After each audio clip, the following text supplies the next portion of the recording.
North Dakota Territory, 1885. The train whistle pierced the autumn air as it pulled into the small station at River Bend. Beatrice Kirkwood clutched her small valise with white knuckles, peering anxiously through the window. The platform was nearly empty except for a station master and two men in dusty hats. Neither one matched the description in the letters she'd received from James Donovan, her would-be husband. Beatrice took a deep breath and smoothed her gray traveling dress. At 22, she had resigned herself to spinsterhood in Boston until the advertisement caught her eye. Successful rancher seeks God-fearing wife of good character and gentle disposition. 3 months of correspondence had led her here, to this remote outpost where she would finally meet the man who had described himself as of average build with fair coloring. The porter helped her down from the train, his eyes widening slightly at her diminutive stature. At 4 feet 10 inches, Beatrice had grown accustomed to such reactions. Her small frame had been the source of endless teasing in her youth and later, quiet pity from well-meaning friends who worried she'd never find a husband. "Miss Kirkwood," the station master called, approaching with a folded paper. "I have a message for you." Beatrice's heart fluttered as she accepted the note. Her eyes scanned the hastily written words. "Cannot proceed with our arrangement. Return east on next train. Fare enclosed. J. Donovan." The crisp bills fell from her trembling fingers, fluttering to the platform boards. 3 months of letters, of building hopes for a new life, and he hadn't even bothered to meet her. She swallowed hard against the lump in her throat. "Ma'am, are you all right?" A deep voice rumbled from above her. Beatrice looked up and up into the face of the tallest man she had ever seen. He stood well over 6 feet, with shoulders as broad as a doorframe and hands that could likely palm her head. Despite his intimidating size, his hazel eyes were kind beneath the brim of a well-worn hat. She faltered, embarrassed at being discovered in her moment of distress. "I appear to have had a change in circumstances." The giant stranger stooped to collect the fallen money, his movements surprisingly gentle for a man of his stature. "I'm Adam Blackburn," he said, returning her fare. "Town blacksmith. Might I be of assistance?" "Beatrice Kirkwood," she replied automatically, accepting the bills. I was to be married, but it seems my intended has had a change of heart." Something flashed in Adam's eyes, understanding, perhaps, or anger on her behalf. "James Donovan?" he asked, his voice flat. She nodded, surprised. "You know him?" "Everyone knows everyone in River Bend." Adam's jaw tightened. "I'm sorry for your trouble, Miss Kirkwood. If you'll permit me, I'd be happy to escort you to the boarding house. Mrs. Finley keeps clean rooms, and you can decide your next steps after a proper meal." Beatrice hesitated, but what choice did she have? She couldn't very well sleep at the station, and the next eastbound train wouldn't arrive for 3 days. "Thank you, Mr. Blackburn. That's very kind." As they walked through town, Beatrice struggled to match Adam's long stride. Without comment, he slowed his pace to accommodate her shorter legs. The consideration touched her more deeply than she expected. "So, you're the blacksmith," she ventured, hoping conversation might distract her from her circumstances. "Since my father passed 5 years ago," he confirmed. "The shop's been in our family since the town was founded." "That must be rewarding work." A smile softened his weathered face. "There's satisfaction in creating something useful with your hands. In fixing what's broken." The way he said it made Beatrice wonder if he was talking about more than horseshoes and wagon wheels. Mrs. Finley proved to be a kindly widow who took one look at Beatrice's situation and ushered her into the warmest room in the house. "Donovan's a fool," she declared flatly as she helped Beatrice settle in. "But perhaps it's for the best. That man has peculiar notions about a wife's duties." "What do you mean?" Beatrice asked. Mrs. Finley's lips pressed into a thin line. "Let's just say he wants a workhorse, not a partner. When he saw you step off that train, I'd wager he decided you couldn't handle the labor he had in mind." The words stung, though Beatrice was used to people underestimating her capabilities based on her size. Back in Boston, she had worked 14-hour days at the textile mill, standing on a crate to reach the machinery. "I'm stronger than I look," she said quietly. "I don't doubt it, child," Mrs. Finley replied, patting her hand. "Now rest. Things often look brighter in the morning." But morning brought no clarity. Beatrice had exactly 3 days to decide whether to return to Boston, to the mill, to her tiny shared room, to a life she'd been desperate to escape. or to somehow forge a new path in this unfamiliar territory. After breakfast, she set out to explore Riversbend, hoping inspiration might strike. The town was small but prosperous-looking, with a general store, a church, a saloon, and various other establishments lining the main street. When she heard the rhythmic clanging of metal on metal, her feet carried her toward the sound. Adam's smithy was a large, open-fronted building at the edge of town. Inside, the giant of a man worked bare-chested, sweat glistening on his muscled torso as he hammered a glowing piece of iron. Beatrice knew she should look away. No proper Boston lady would observe a half-dressed man at work, but she found herself transfixed by the controlled power of his movements. When he plunged the metal into a water barrel with a hiss of steam, he spotted her hovering in the doorway. "Miss Kirkwood," he said, reaching quickly for his shirt. "Forgive my state of undress." "No, I apologize for intruding," she replied, her cheeks burning. "I was just walking about town, and the sound drew me here." Adam buttoned his shirt halfway, leaving his throat bare. "Have you decided? About returning east?" "Not yet." She stepped farther into the shop, fascinated by the tools hanging on the walls. "I'm not eager to go back to Boston, but I have no prospects here." "What skills do you have?" he asked, wiping his hands on a rag. "I worked in a textile mill for 5 years. Before that, I assisted my father with his accounting business until he passed." She touched a small iron figurine on a nearby shelf, a delicate horse in mid-gallop. "Did you make this?" Adam nodded. "Just tinkering. Not much call for such things here." "It's beautiful," she said sincerely. "You have an artist's hands despite their size." A flush crept up his neck. "Thank you. That's kind of you to say." Their eyes met, and something passed between them, a recognition, perhaps, of two souls accustomed to being judged by their physical dimensions rather than their capabilities. "Miss Kirkwood," he said suddenly, "I have a proposition for you." Beatrice raised an eyebrow, and he quickly clarified. "A business proposition. I've been looking for someone to help with my books and correspondence. The smithy does well, but I have no head for numbers. If you'd be willing to assist me until you decide your plans, I could offer fair wages." Hope bloomed in her chest. "You'd trust a stranger with your accounts?" "I'm a fair judge of character," he said with a shrug. "And Mrs. Finley speaks highly of you after just one night." "Then I accept, Mr. Blackburn. When shall I start?" "Tomorrow morning," he said, the corner of his mouth lifting in a slight smile. 8 o'clock. "I'll be here at 7:30, she countered, and was rewarded with a full grin that transformed his solemn face. The next morning, Beatrice arrived at the smithy precisely at 7:30, dressed in her plainest skirt and shirtwaist. Adam was already at work, but he'd cleared a small desk in the corner of his office, adjacent to the forge. "I hope this will serve," he said, gesturing to the workspace. "I realize it's not what you're accustomed to." "It's perfect," she assured him, though she noted the desk chair was far too high for her to use comfortably. Without comment, she removed several large books from a nearby shelf and placed them on the seat to boost her height. Adam watched her practical solution with approval. "I'll make you a proper chair," he offered. "There's no need. Please," he interrupted gently. "Let me do this small thing. I understand what it's like when the world isn't built for your measurements." Beatrice looked up at him, struck by his insight. While she was too small for conventional furniture, he was clearly too large for much of it. "Thank you," she said simply. As the days passed, Beatrice discovered that Adam's business was far more successful than his modest demeanor suggested. His reputation as a blacksmith extended beyond Riversbend, with orders coming from neighboring towns and even as far as Bismarck.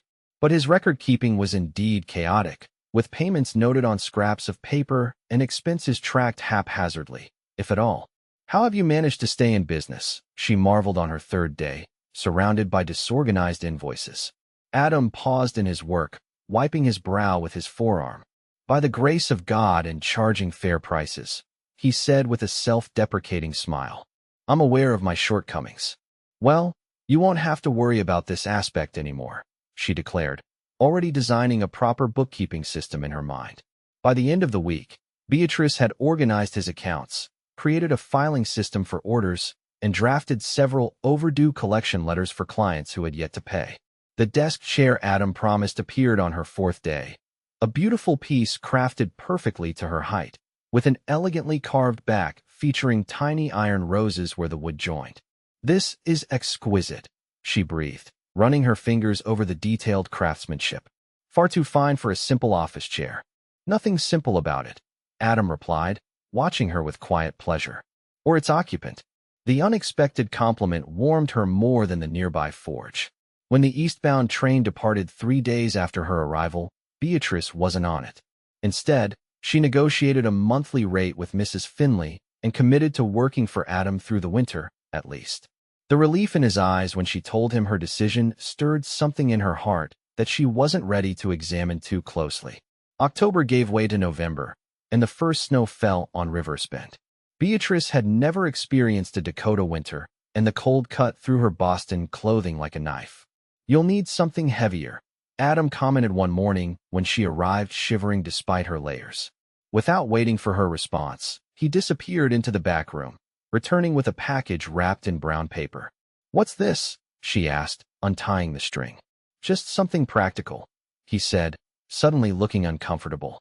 Inside was a coat, not a ready-made garment, but one crafted of supple leather lined with soft wool. The stitching was meticulous, the cut perfect for her small frame. "Adam," she whispered, using his given name for the first time. "Did you make this?" He rubbed the back of his neck, a gesture she'd come to recognize as a sign of his discomfort with praise. "I asked Mrs. Finley for your measurements.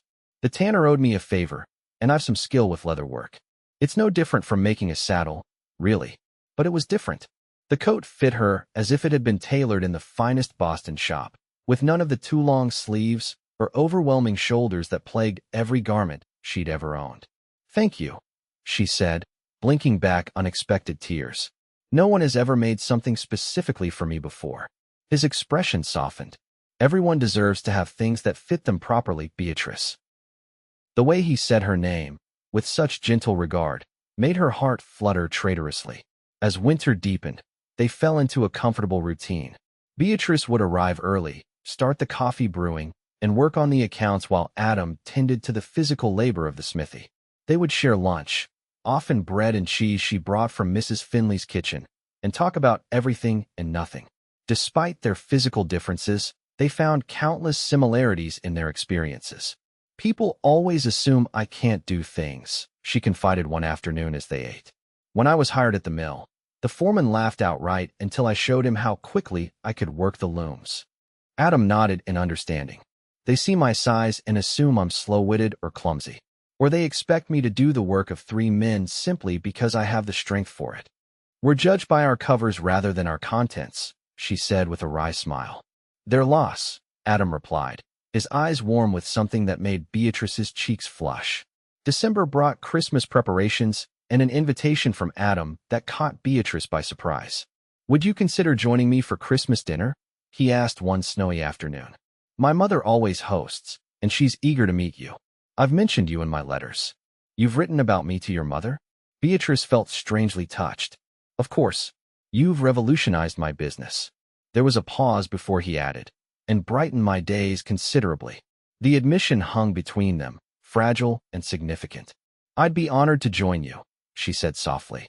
Christmas at the Blackburn homestead revealed much about Adam that Beatrice had only glimpsed before. His mother, Martha, was a tall, handsome woman with the same kind eyes as her son. Their modest home was filled with evidence of Adam's craftsmanship. Iron candle holders with intricate designs, hinges shaped like leaves, a stove that heated the entire house with remarkable efficiency. "He made all of this?" Beatrice asked as Martha showed her around. "Since he was 14, Martha confirmed proudly. "His father recognized his talent early. What most men do by rote, Adam approaches as art."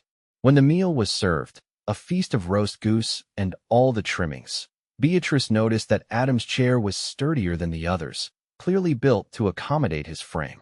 Like her special office chair, it was a quiet reminder of how the world required adaptation for those outside the norm. "Adam tells me you've quite a head for business," Martha said as they ate. "He says the smithy has never run so smoothly." "He exaggerates," Beatrice demurred. "I've simply applied some basic accounting principles." "Don't let her modesty fool you, Mother," Adam interjected. "She's increased my profits by 15% in just 2 months. "I'm not surprised," Martha smiled. "Clever hands and a clever mind make a formidable combination." The way she looked between her son and Beatrice carried an unspoken approval that made Beatrice's heart race. Was she being evaluated as more than just Adam's bookkeeper? After dinner, as Martha busied herself in the kitchen, Adam led Beatrice to the workshop attached to the house. Larger than the smithy in town, it contained projects in various stages of completion: furniture, decorative pieces, and what appeared to be the framework for a small building. "What's this?" she asked, running her hand along the carefully joined wood. "A model," Adam explained. "I've been designing something." "A cabin? For a client?" He hesitated. "No, for myself, eventually. My parents gifted me land for my 30th birthday last year, 10 acres by the creek, about a mile outside of town. I've been planning to build there when time permits." Beatrice studied the miniature beams and posts with admiration. "It's beautifully designed. It needs to be strong enough for Dakota winters, but I want it to be beautiful too." He picked up a tiny carved chair from the model's interior. "I believe practical things can still have grace." "Like your ironwork," she agreed, thinking of the delicate horse figurine she'd admired on her first visit to the smithy. "Exactly." He looked at her directly then, his expression earnest. "Beatrice, I've been meaning to ask, what are your plans? Will you stay in Riverspend beyond the winter?" The question caught her off guard. I haven't decided. I suppose it depends on whether there's reason enough to stay." "And what would constitute reason enough?"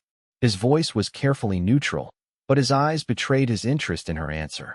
Before she could respond, Martha called from the house, breaking the moment between them. The new year brought harsh storms that made travel between Mrs. Finley's boarding house and the smithy treacherous.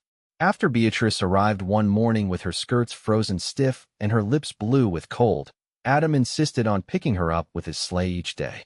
These daily journeys, bundled together beneath fur blankets with the snow-covered landscape gliding by, fostered a new intimacy between them. Wrapped in the coat he'd made her, Beatrice found herself drawing closer to his solid warmth, and Adam seemed in no hurry to maintain proper distance. "Did you always know you'd be a blacksmith?" she asked one morning as they traveled through a pristine snowscape. "It was expected," he admitted, "but I grew to love it. The challenge of bending something unyielding to your will, of finding the right balance between strength and delicacy." He glanced down at her. "What about you? Did you dream of becoming an accountant?" Beatrice laughed. "Hardly. I wanted to be a teacher, actually, but no school would hire me. They feared the children wouldn't respect someone they could literally look down upon." Adam frowned. "Their loss," he said, unconsciously echoing his words from months before. "You'd make a fine teacher." "Perhaps someday," she said, though the dream felt distant now, replaced by newer, less defined longings. February brought Valentine's Day, and with it, an unexpected gift left on Beatrice's desk. A miniature iron rose, so realistic she could almost smell its phantom fragrance, its delicate petals impossibly thin for such a medium. "Adam," she breathed when she found it. "How did you create something so delicate?" He shrugged, but she could see the pleasure in his eyes at her reaction. Patience and proper inspiration. Their gazes held longer than strictly proper, and Beatrice felt a now familiar flutter in her chest. "I have nothing for you in return," she confessed. "Your smile is gift enough," he replied, and the simple sincerity of it nearly undid her. That evening, as they sat before the smithy's fire drinking coffee after the day's work was done, Adam brought up a subject that had been conspicuously absent from their conversations. "May I ask what happened?" "With Donovan." Beatrice tensed slightly. "There's little to tell. He saw me step off the train and decided I wasn't suitable. Because of your height." Adam's voice carried a note of barely contained anger. She nodded. "Mrs. Finley believes he doubted my ability to handle the physical demands of ranch life. He never even spoke to me, just left a note and money for a return ticket." "He's a fool," Adam said flatly. "So Mrs. Finley said." Beatrice attempted a light tone, but the hurt still lingered. "I suppose I should be grateful he revealed his character before we were married. Any man worthy of you would see beyond the surface," Adam said with unexpected vehemence. "Would recognize your strength, your intelligence, your—" He trailed off, seemingly embarrassed by his passion. "My what?" she prompted softly. "Your beauty," he finished, his voice low. Inside and out, the words hung between them, changing something fundamental in their relationship. "Adam," she began, but he stood abruptly. "It's getting late. I should take you back to Mrs. Finley's. The ride to the boarding house was silent, laden with unspoken thoughts and feelings that neither seemed ready to voice. March brought the first hints of spring, and with it, change. One morning, Adam wasn't waiting with his sleigh as usual.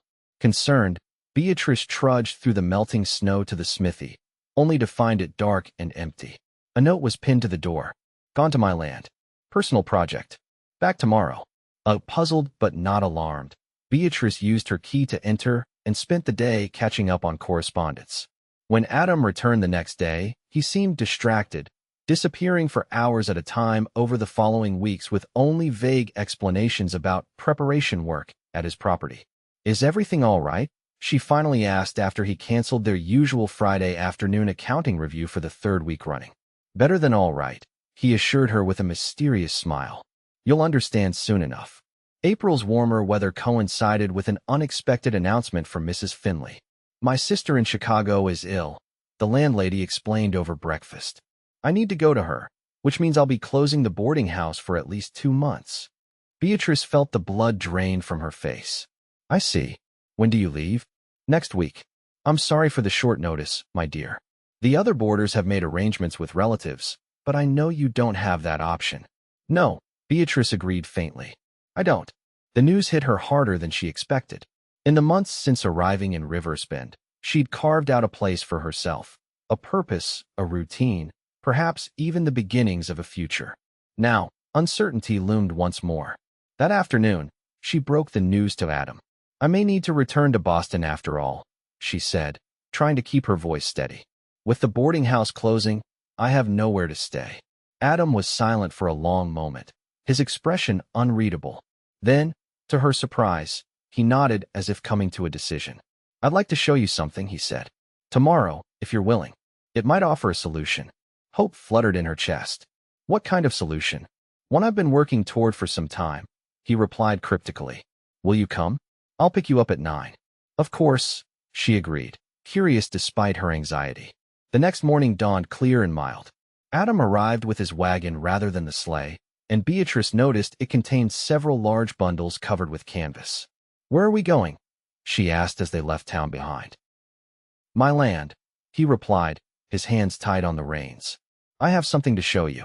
They traveled in companionable silence for about 20 minutes before turning onto a narrow track that wound through a stand of cottonwoods. As they emerged from the trees, Beatrice gasped. There, on a gentle rise overlooking a creek, stood a cabin. Not the rough frontier shelter she might have expected, but a thoughtfully designed home with a wide porch, glass windows, and a stone chimney. Smoke curled invitingly from the chimney, suggesting someone awaited them inside. Adam, she breathed. Is this yours? The cabin from your model? He nodded, watching her face carefully. It's finished as of yesterday. But when did you have time? She marveled as he helped her down from the wagon. Evenings, early mornings. I hired the Pearson brothers to help with raising the walls, but the rest? He shrugged. It gave me purpose during the winter months. As they approached, Beatrice noticed details that made her heart contract. The porch railings featured the same iron roses as her desk chair. The door handle was shaped like a horse in mid-gallop. And most tellingly, the steps leading to the porch were spaced closer together than normal, making them easier for someone of her height to climb. You built this with me in mind, she realized, turning to him with wide eyes. Adam met her gaze steadily. I built it for you, he corrected. Every nail, every board, with you in my thoughts. But why? She whispered, though her heart already knew the answer. Because I love you, he said simply. Because from the moment I saw you standing alone at that station, I knew you were someone extraordinary. Because I want to build a life with you, if you'll have me. Tears sprang to Beatrice's eyes. Show me inside, she managed, needing a moment to compose herself. The interior of the cabin confirmed her suspicion. It had been designed specifically for her comfort. The counters in the kitchen were lower than standard, the shelves within easy reach, the furniture perfectly proportioned for her frame while still accommodating Adam's much larger one. You've thought of everything, she marveled, running her hand along a counter that wouldn't require her to stand on tiptoe. I wanted you to have a place where you fit, he said, where everything was made for you, not the other way around. Beatrice turned to him, her heart overflowing. No one has ever seen me so completely, or cared enough to adapt their world to include mine. I want to adapt more than my world, Adam said, reaching for her hands. His enormous palms dwarfed hers, yet held them with exquisite gentleness. Beatrice Kirkwood, I know we make an unusual pair. You were intended for another man when you arrived here, but I believe with all my heart that you were meant for me. Will you do me the honor of becoming my wife? Joy surged through her like a river breaking through ice. Yes, she said without hesitation. Yes, I will marry you, Adam Blackburn. His face broke into the radiant smile she had come to treasure, and he lifted her effortlessly into his arms, bringing their faces level for their first kiss, a tender meeting of lips that held all the promise of their future together. When? He asked when they finally parted, his voice rough with emotion. As soon as possible, she replied, surprising herself with her certainty.